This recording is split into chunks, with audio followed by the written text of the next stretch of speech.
Welcome, and thanks for listening to the Big Ideas for Better Places podcast today. If you like what you hear, we'd encourage you to please leave us a rating and a review on iTunes or wherever you're listening to this.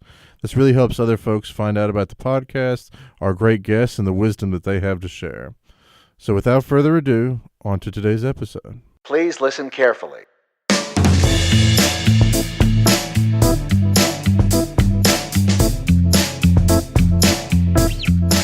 Welcome to the Big Ideas for Better Places podcast from CityWorks Expo. My name is Brad Stevens, and I'll be your host today. It's my absolute pleasure to introduce you to our guest, Mr. Bruce Katz, Centennial Scholar at the Brookings Institution and co-author of the new Localism. How are you doing today, Bruce? I'm doing great. Thanks for having me. Well, very good. It's a pleasure to have you on here.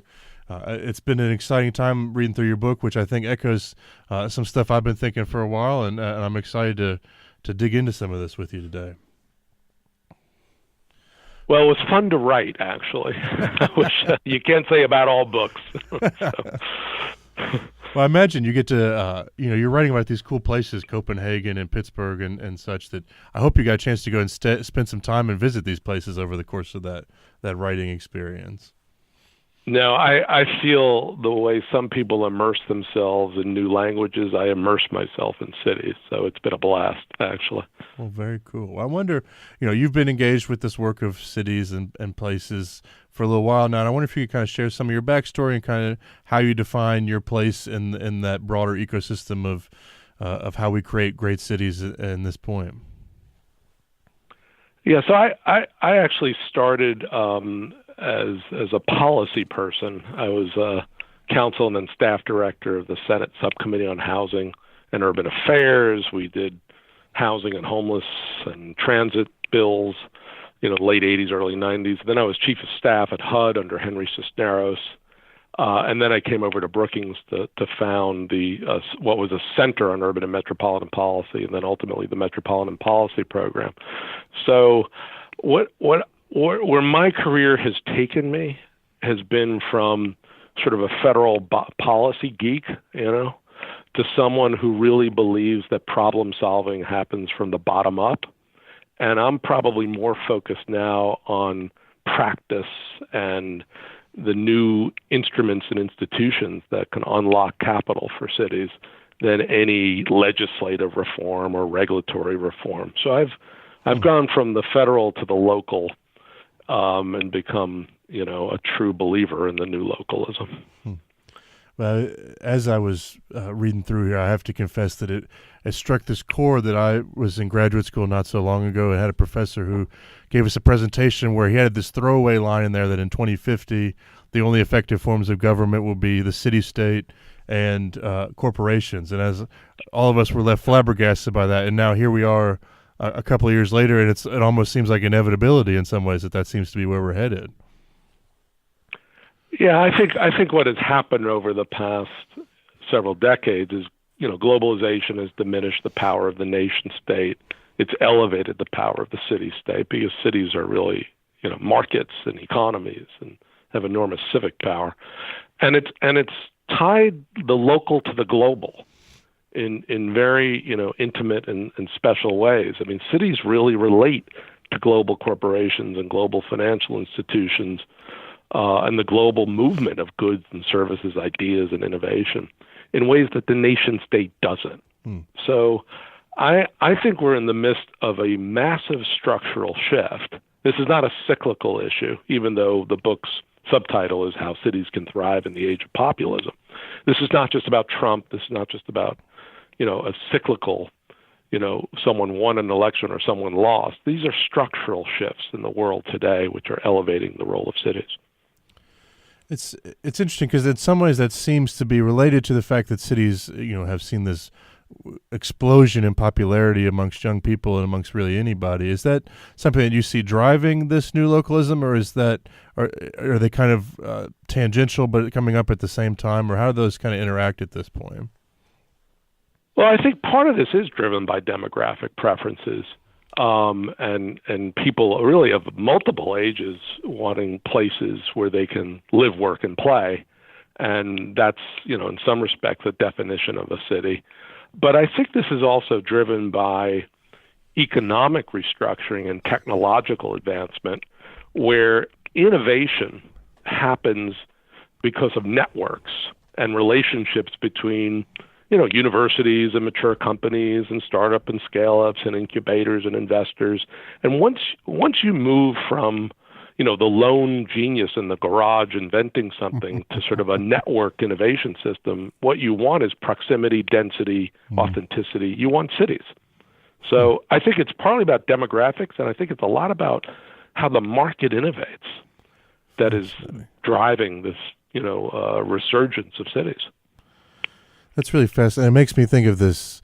I think that we often can see things from an individualistic or collective perspective, and I think that that inventor alone in the garage thing it really does feel like an antiquated way of thinking about it. That these collaborations are everywhere, and they are where we're seeing growth come from most of the time. But it seems, is that a new paradigm that corporations are starting to understand, or is that kind of something that has been there forever that we're just starting to untap and unravel in some way? Well, I think the media likes to celebrate the individual genius or entrepreneur, right? Obviously Steve Jobs being the quintessential, or maybe Bill Gates. But what really makes cities successful are ecosystems.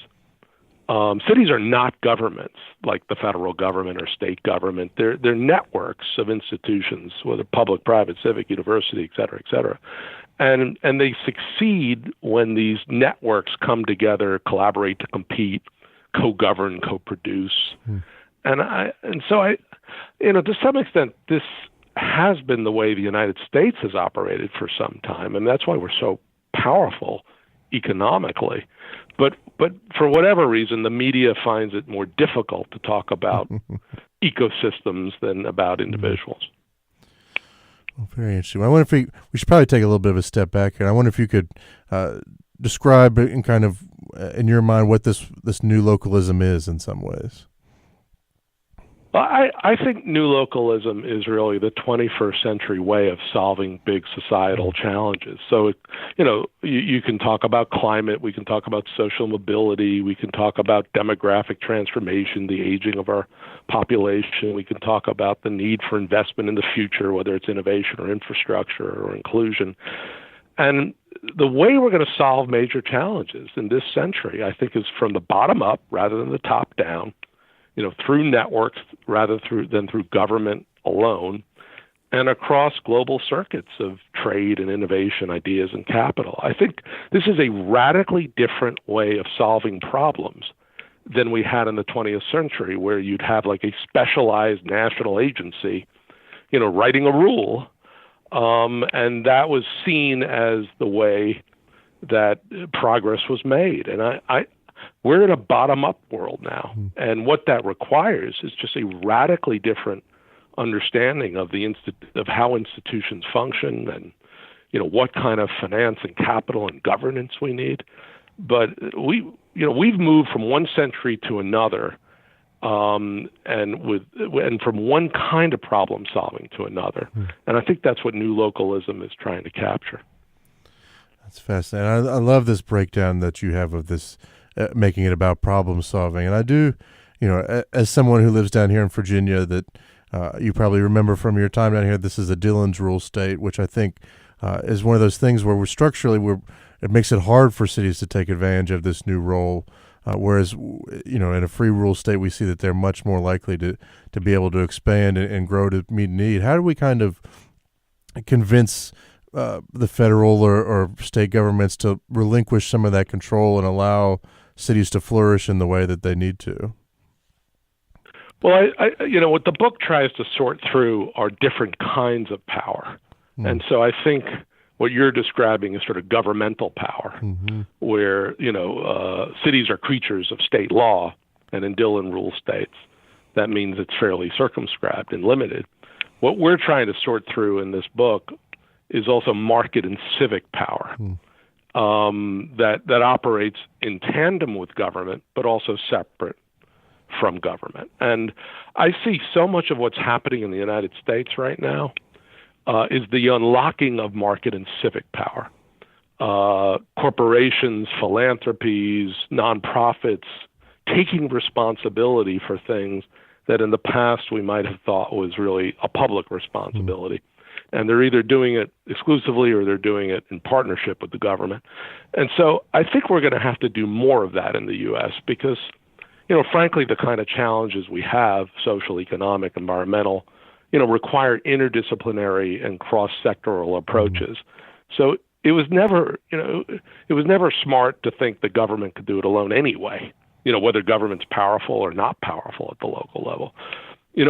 What all local governments have, and particularly elected officials have, is both soft power and hard power. And soft power enables them to bring private, civic, university, and other leaders together to solve problems together. And I think that's something that I think we're understanding is so much more powerful in terms of outcomes and impact. It's this way that you in your book talk about this as a redefining of power, I think is one of the most compelling portions of what you guys are talking about. I wonder if you could kind of describe what more of what you mean by that in terms of I think it's almost even how we define what power is changing in some ways in this mindset. Yeah, I think it really derives from this notion that cities are networks, not governments. And I think a lot of times when, particularly outside the United States, because the public sector is so much more present outside the United States at all levels, I think power is seen as something that is only about government and is something that higher levels of government have to give up for local levels to be able to accomplish things.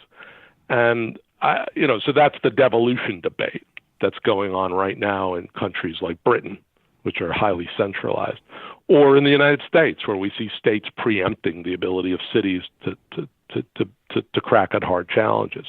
But I really believe that power stems from other sources rather than just government. And that's particularly true when cities are the engines of the economy, the centers of trade and investment, places that are attracting talented workers and people from all walks of life. And then civic power is something that I think is quite interesting. Different groups, constituencies, who either have responsibility for certain sets of challenges or really just take them on because they're trying to apply innovation in new and novel ways. And so I think once you move from a notion of cities as governments to cities as networks, power gets expanded. It's our definitions, have to basically break sort of rigid boundaries.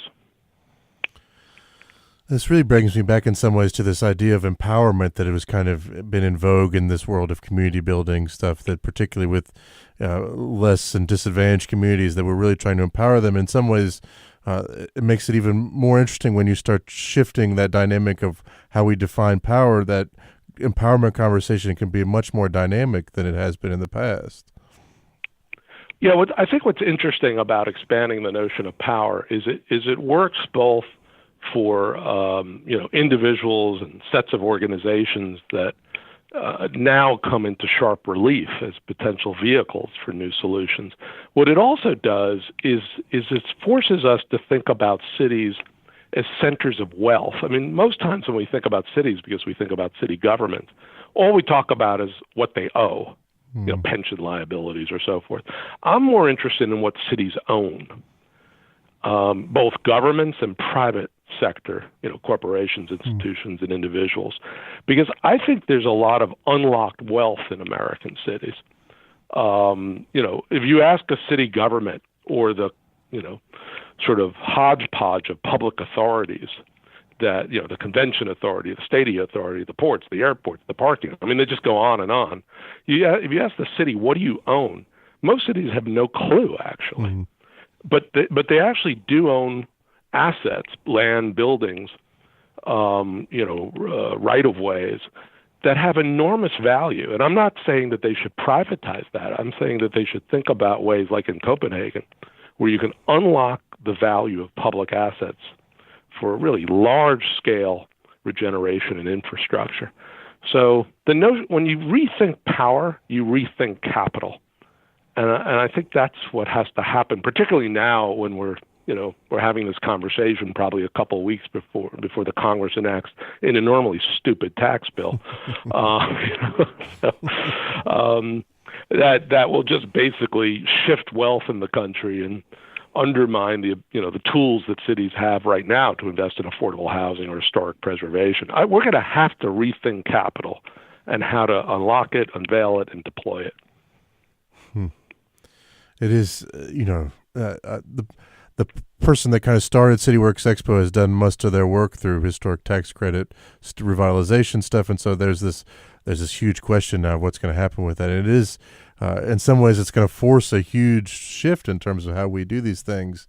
But that's, those pressures have already been in place in many areas, haven't we? And we've seen the shift in power is really encouraging people to think outside the box. And do you find that there's really an almost a giving of permission, I think, is a way that some people have framed it, that when you give people permission to think big about things and empower them in a certain way, that incredible things can happen? Is that kind of what we're seeing in some ways? Well, I think in the U.S. what we're seeing is really a crisis because, what's quite interesting to me as someone who worked at the federal level, during a period where we actually were able to pass bipartisan legislation and actually able to do things at agencies. We weren't agencies that had a lobotomy. What we see now is that a small philanthropy in a medium-sized city has more discretion than a cabinet secretary to actually try new things, experiment with new things, and begin to push the envelope. And when one city invents something intelligent, and what you're seeing are other cities are basically clamoring to figure out how do we adapt and adopt at an accelerated pace. So I think what we're seeing is a crisis that's been brought on for some period of time because the federal government has been, mired in gridlock, and many states are just, hostile and relatively stupid. So what's happening is cities, where the challenges come to ground, are rising up and finding new ways of solving traditional or new problems. So it's been accelerated by the dysfunction of higher levels of government. Is that, have you seen as a theme across those communities that you have looked at, that often that power, that empowering of local communities and that ability to come up with new ideas comes from including new people and new communities in that conversation in some ways, so they kind of to better see the collaborative nature of how these things have to happen? Yeah, I think the first thing that happens is sort of breaking down the barriers across sectors and across disciplines. So, when you leave the United States, the public and the private and the civic and the university, these are really separate sectors that don't tend to work together. The U.S., they do tend to work more and more together. And that's healthy because they bring different vantage points and different perspectives. And as a city begins to sort of expand its collaborative ethic, you also begin to sort of expand out the group of individuals and constituencies that you engage.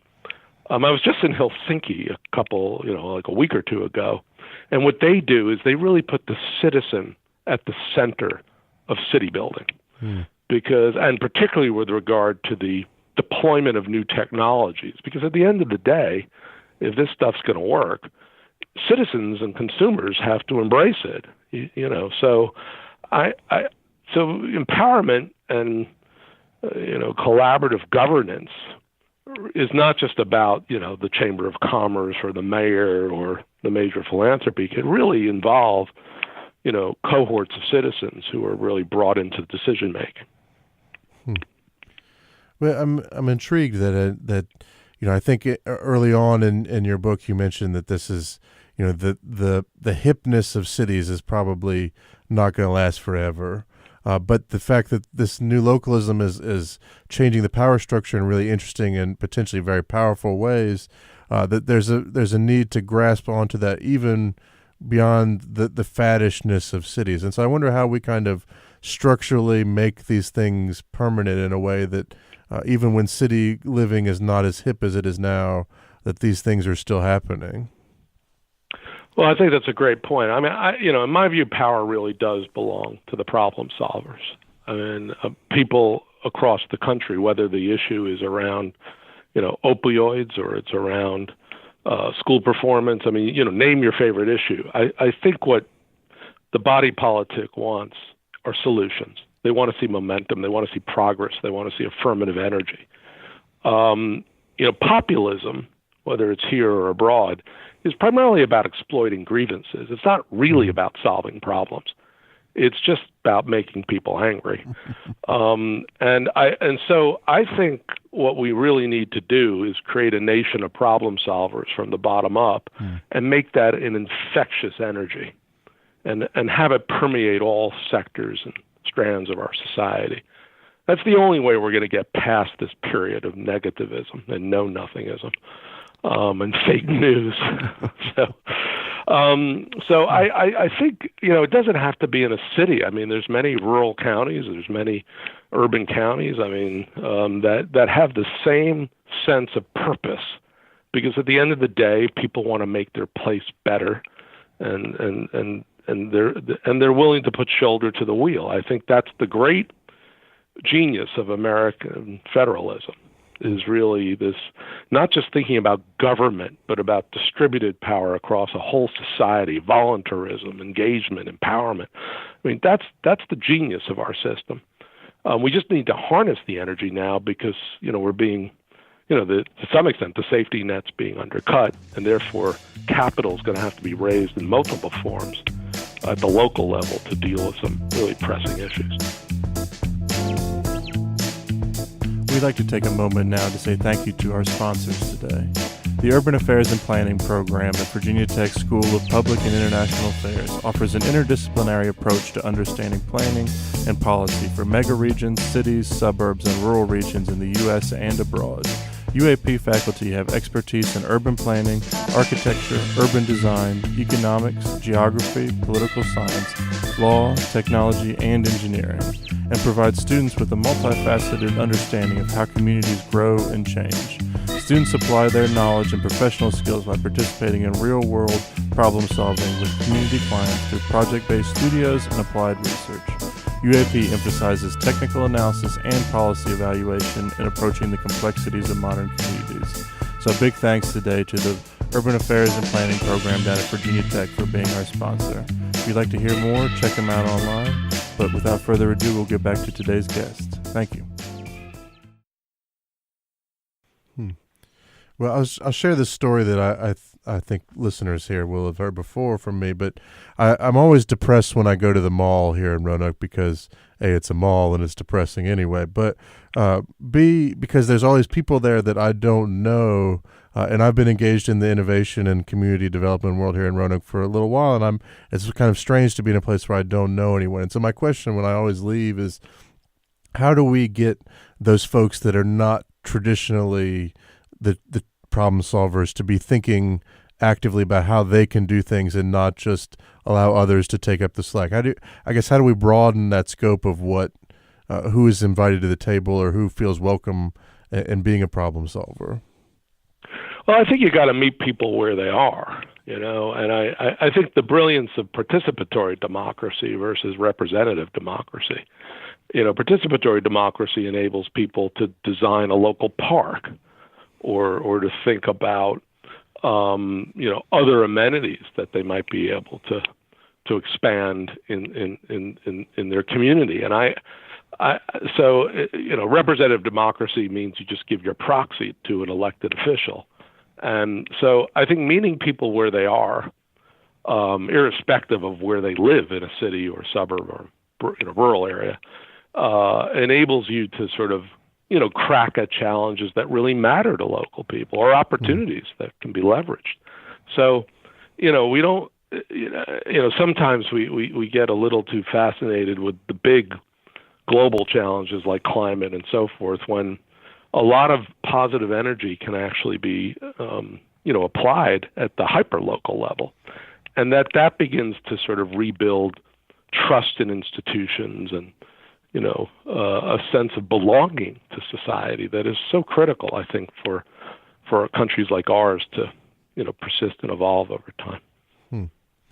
You bring up that question of trust, which I think is always a huge portion of this conversation. And I do wonder, I think that inherently, as you say, that smaller communities, whether they be cities or towns or whatever, it's easier to develop that trust. But I do wonder, are there tools that make that particularly are helpful in that, or that how do we go about developing that in a way that it can hopefully expand beyond just that one community? Well, I think there are probably new tools for engagement. I mean, technology is. I think we're in early stages here, frankly, of having technology not just connect the individual to the world, but enable a community to come together. I don't think we've really cracked that yet, but that's what I see happening in places like Helsinki. They're really trying to think through, how to have people feel more connected to their community, more engaged in their community through various technological tools. And technology is not the only form. There's something about the old New England, meeting that still works, face to face. But I think we need a period right now of, as technically wired and almost socially isolated as we are at times, we need a period where we find ways to come back together. And that could happen at the grass tops in cities, where leaders of various institutions begin to, set big visions and execute with focus and, in a sustained way, but also the grassroots, again, going back to the hyper-local level. I've been very involved with this group called Project for Public Spaces and Placemaking, and I've really sort of come to believe that what they have perfected is a kind of hyper-local democracy that when it works sort of expands out, because you start with the park and then you move to another issue, and then, before you know it, you're really grappling with some of the tough issues facing places. Well, I love the work that Project for Public Spaces do, and I'm really compelled by these ideas like participatory budgeting and other things that really kind of take us back to that place of participatory democracy that you mentioned as being so powerful. I do, however, there is this part of me that's always a little concerned, because I do think that cities are these incredibly complex places, and how do we begin to communicate that and make sure that our conversations are reflecting that complexity when we're in a place that not everyone sees all of those things or feels those same challenges? Well, I think we have to work at these multiple levels, because the bottom line is the future, investment in the future now belongs to the cities. It's now their responsibility. Whether that's investment in your innovative economy, or investment in infrastructure, which covers multiple domains, or investment in inclusion, particularly for young children, and cradle to career. All that is becoming more and more local and metropolitan in the United States. And then the question is just, it's fairly easy to sort of do the math and say, okay, here's what it's going to cost to do innovation, infrastructure, inclusion at the city and metropolitan scale. The hard part is to figure out what's the mix of public, private, and civic resources that can be unlocked to get it done. It's you still there, Bruce? Financial innovation, not financial innovation that's parasitic, which is what we had during the recession, but really financial innovations that's generative. And I think we can do more than we think from the bottom up in terms of these big, some of it's about going to the voters and asking them to invest, like LA did with their transit system. Some of it's unlocking the public assets that the government owns. And some of it's about organizing private and civic wealth in new and different ways. Well, it's, I think you cast this very compelling vision, and yet I do think that there are probably cities that are a little reluctant to kind of take up the mantle as the place where problems need to be solved now, and the place, because they see things like shrinking municipal budgets or depopulation in some communities. But what do you say to those communities that are a little reluctant to take that step forward and say we can do this ourselves? I think you go to a place like Erie, Pennsylvania, which has had a long history of deindustrialization, depopulation, decentralization with sprawl. And what you're seeing is a group of companies and universities and advocates coming together around the rebuilding of the downtown as an innovation hub, with private capital being directed and committed, and now a real sense of how we get almost block by block, corridor by corridor, moving in the right direction. Now, they're lucky enough to have a major insurance company, Erie Insurance, right in the downtown. They've got universities like Mercyhurst and Gannon and Penn State Barons. So they've got some real assets there.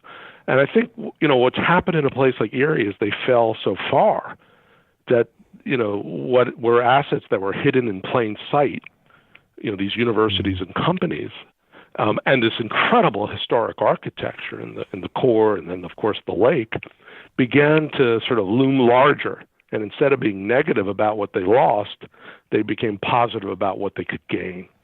So if Erie can do it, any place can do it.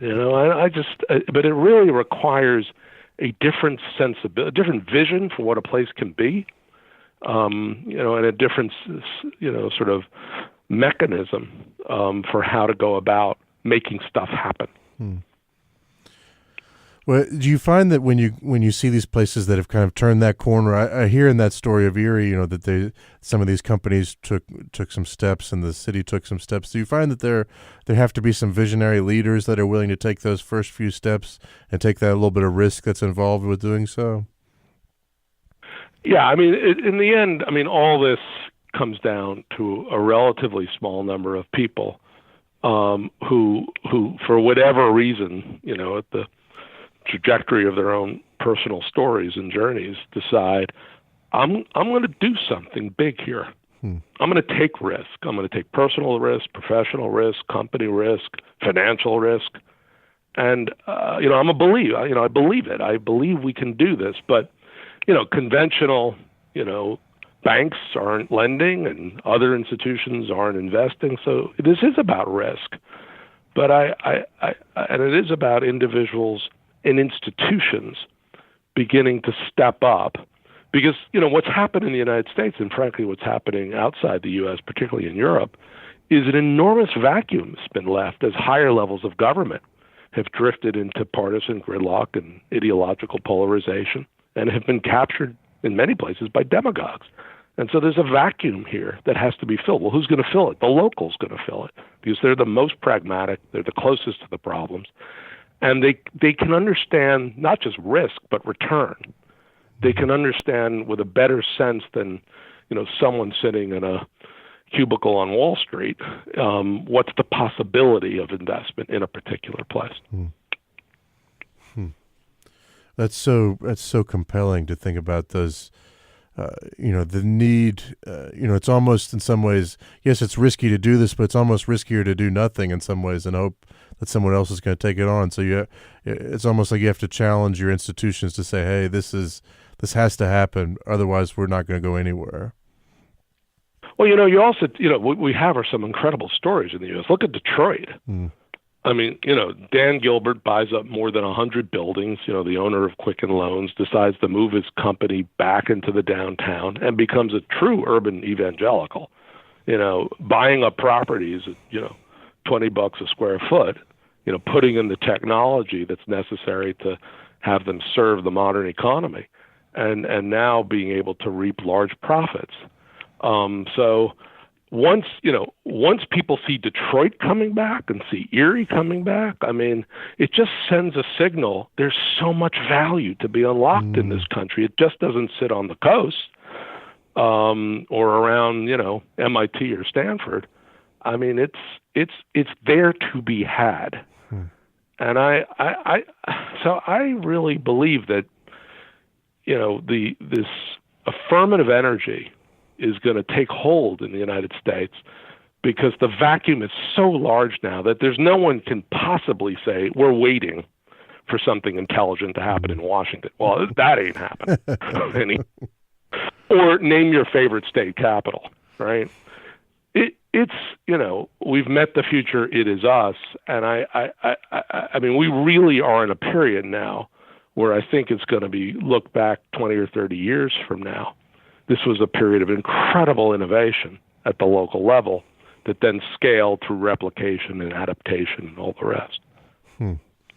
And I love the fact that narrative seems to matter so much. I was talking to a gentleman that worked with Dan Gilbert's company, and I asked him, when the Cavs won the finals for Cleveland, did that really matter to that city? And he told me that I wouldn't believe the amount of investment that came out of the woodwork because of that good feeling and that change in narrative about that city. And it's such an interesting way that, if just a few things can change that whole story and open up all kinds of possibilities.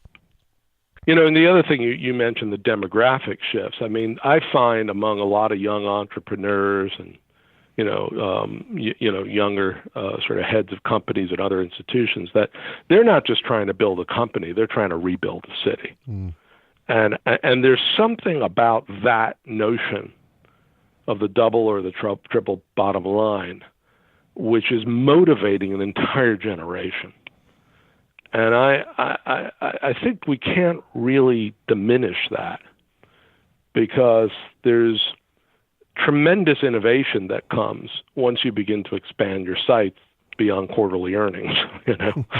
Plus, these are the places where they live, so it's they see the returns not just in a financial statement. They see it visibly on the streets, and there's something highly motivating about that. Well, I do wonder, you mentioned that we see some cities that really take this by the forefront, and then we see other communities that say, hey, we want what they have. And I wonder, are there ways that we can kind of improve those communication channels and improve that dissemination of knowledge that happens when we have one community that does something that really clicks and works? Yeah, I mean, the book talks about various norms and models of growth and governance and finance that are emerging around the world and in the United States. And, one of the great models of governance that is emerging comes out of Indianapolis, where you have companies and philanthropies and universities working closely with the public sector that are, organizing private and civic wealth to invest in what makes Indianapolis special, both economically and physically. And so, most, major, even middleweight American metropolitan areas do not lack for capital. They really don't. The question is it organizing one? How do you begin to create vehicles, investment vehicles, instruments for corporations and individuals and nonprofits to basically pull their resources towards a common good? And I think that's where we're headed. I mean, we're going to see one of the biggest wealth shifts in the modern era with this tax bill. The question is, which city is going to be able to pool 50, 100, 250 million, 500 million from the tax windfall that's going to corporations and individuals for public good? We have a community organizing challenge at the highest level in the U.S. right now. And so I think there are new governance models in Indianapolis and St. Louis and Cincinnati. They're happening. They're there. They can be replicated. We can codify them, and they're enabling features, and then we can adapt them to other places. It's not a capital problem. It's an organizing problem. So in some ways, it sounds like it's really about how do we create a shared vision or articulate that common good in a way that really gets other people to buy in. Absolutely, and show, there's the real desire here, or need to show that there are returns. That they may not happen immediately, so this is a patient kind of equity, but I think it can happen within a 5 or 7 year time frame, and a lot of wealthy individuals or corporations or institutions can buy into that, because over time, actually, your returns will be higher once you rebuild the core, restore the core, embellish your innovation economy, spread the benefits of your innovation economy so more people can participate. That's real prosperity. So I think most of this can be actually shown in such a way that it's both socially desirable and financially feasible. And so that's what we should be spending our time with big data analytics doing. Like, get this done. Well, I wonder, I kind of hate to bring us towards a close here, but I wonder if you could kind of share something with us that as you were doing research for this book that you kind of found yourself thinking that maybe you didn't expect to be thinking, or something that's kind of changed your perspective on things as you've been writing and researching for this. Well, I think the biggest thing that's changed in my mind is this notion of, what you own matters more than what you owe. And I realized that when I went to Copenhagen, because Copenhagen is a place where most people think it's just a bunch of folks who like to cycle. The most dangerous thing in Copenhagen is to walk outside your hotel and get hit by a bike. But but I think what makes Copenhagen one of the wealthiest cities in the world is this structure that they've built. When they hit bottom, 20% unemployment, the city was financially bankrupt. Sprawl was the law of the land. They lost their manufacturing base. They lost their port, or their raison d'etre for their port. What they did is they transferred all the land in the port and in the areas between the downtown and the airport to one publicly owned, privately managed corporation. And that corporation had one goal, which was to basically regenerate the core and use the revenues from land sales and land leases to build a state-of-the-art transit system for the entire city. Not a dollar of taxes, not a dollar of taxes. And so they've invented a public wealth model that I think now needs to be adapted into the United States to our own culture, our own legal systems, our own governance regimes. And so we can unlock hundreds and hundreds of billions of dollars for investment in infrastructure, children, et cetera. And so the model's there. The model is there. We don't have to invent it. We just need to apply it. But that's probably the most intriguing innovation. And, Hamburg does it to some extent. Helsinki does it to some extent. Lyon, Bilbao, et cetera, et cetera. But Copenhagen has perfected it. And I think so people should go to Copenhagen if they want to jump on a bike, great. But go hang out with the City and Port Development Corporation, because that's where the magic happens. Do you think that there's difficulty in instituting that in a place like the U.S. where we have such questions over publicly owned assets at all? I think the problem in the U.S. is we have too many public authorities that are the vestiges of the early and mid-20th century, when we were trying to break up, machine politics, right? And trying to insulate, investment decisions around infrastructure from politics. And in fact, 75 years later, we got the opposite problem. The New York, New Jersey Port Authority is like the most sclerotic and politically mismanaged authority in the country. So I think we need a new model for the 21st century that's public-private in new and different ways. It's not privatizing, and it's not nationalizing.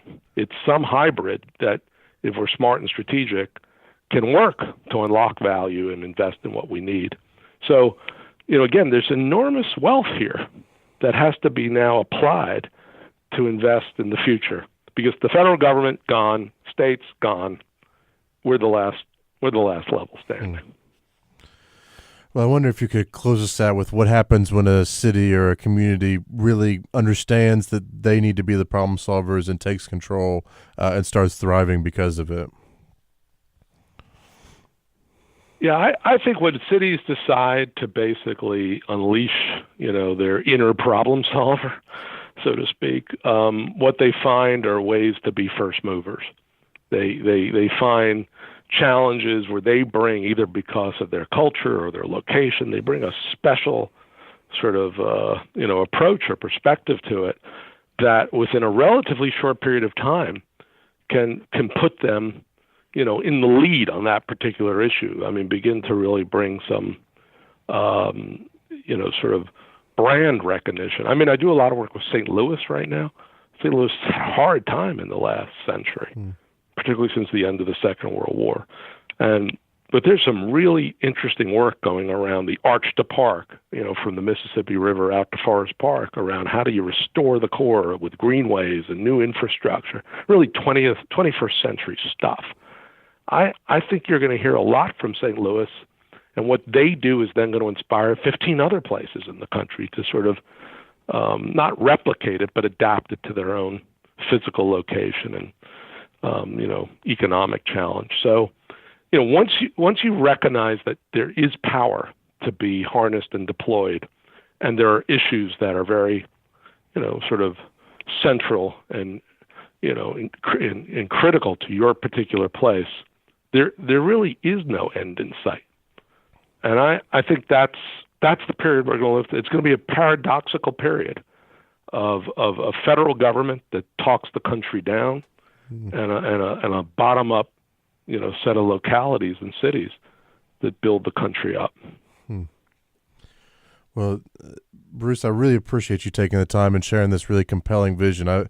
It's really enjoy reading your book, and I wonder if people are interested in learning more about it, where they might be able to find your book and or more information about what you guys are talking about. Well, they can go, obviously to Amazon to buy the book, or they can go to the www.brookings.edu. Just go to our bookstore to buy the book, or go to a bookstore. Hopefully there'll be many bookstores around the country, and take a look at my Twitter feed or LinkedIn feed, because we'll be promoting where I'll be with Jeremy Nowak all over the country. Well, very good. And again, for those of you who are listening, that book is The New Localism.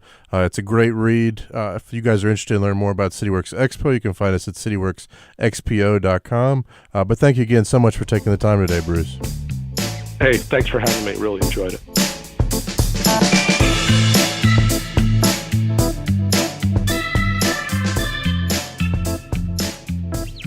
Thank you for listening to the Big Ideas for Better Places podcast today. If you like what you hear, please subscribe and leave a rating. It really helps other people find out about our fascinating guests and find the information that we have to share. Lastly, please save the date for our upcoming event, October 5th through 7th in Roanoke, Virginia. And keep up to date by following us on Facebook and checking out our website, cityworksexpo.com. That's cityworksxpo.com. Thank you guys again, and look forward to seeing you next week.